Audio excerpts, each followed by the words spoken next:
So much the President has to think about. Claire Finkelstein is Director of Ethics and the Rule of Law at the University of Pennsylvania Law School, and she joins me now from Philadelphia. Good to have you with us. The President obviously juggling many things up in the air, but when we come to Jeff Sessions, the resignation there obviously was not voluntary. The letter begins, "Dear President, at your request, I'm submitting my resignation." And there the story ends to a certain extent, and in fact the debate begins around it.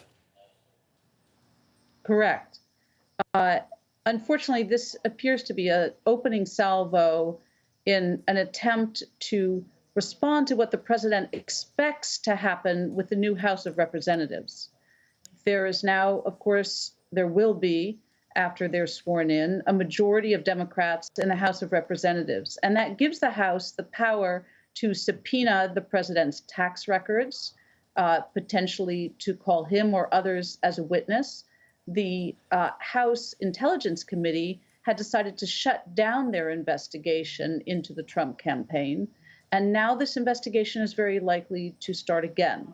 So the president is doing everything he can to try to shut down the investigation in advance of what he anticipates as a rather hostile House of Representatives. Doesn't this incident actually offer more questions in the sense that it's become an uncomfortable appointment from both start to finish for Sessions and Trump? I mean, one could argue that Sessions, should he have accepted the appointment, and should Trump had offered the post had he known what Sessions had up his sleeve to a certain extent?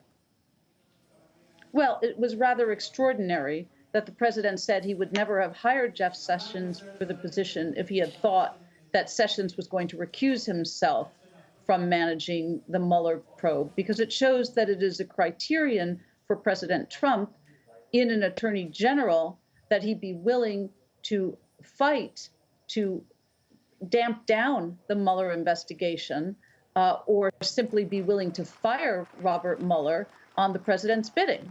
And obviously, that is a deeply problematic result for the rule of law. The attorney general should be relatively independent of the president. And if he thinks that the investigation should continue, it needs to continue. And that's not something that the president ought to have a say in. Can the acting attorney general be independent, though? In theory, when there is an ethical and rule of law approach to the office of the Justice Department, then yes, there can be a kind of de facto independence. It's not the formal separation of powers that we have among the three branches in the U.S., but it is a long tradition of having the White House stay out of Justice Department decisions and affairs, because that kind of independence has always been recognized as a key component in defending rule of law values in the U.S. And unfortunately, the president does not understand that independence and does not welcome it.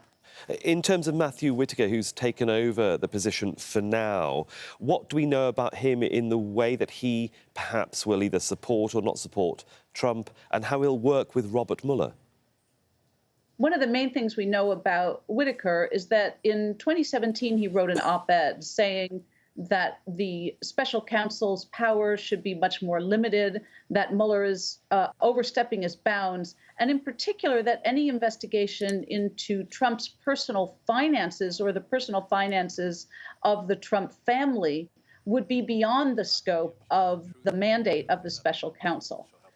So he took a very strong position that the special counsel investigation ought to be more limited than it currently is, and even suggested that it is becoming a witch hunt and a political farce. So I think that President Trump knew what he was getting with Matthew Whitaker. It's a temporary position. He is now acting attorney general, but that's probably just enough time for him to put the limits on the Mueller investigation, if not shut it down completely, that the president would like to see. It will be interesting to see what does happen in the coming days. For the moment, Claire Finkelstein, thanks so much for joining us.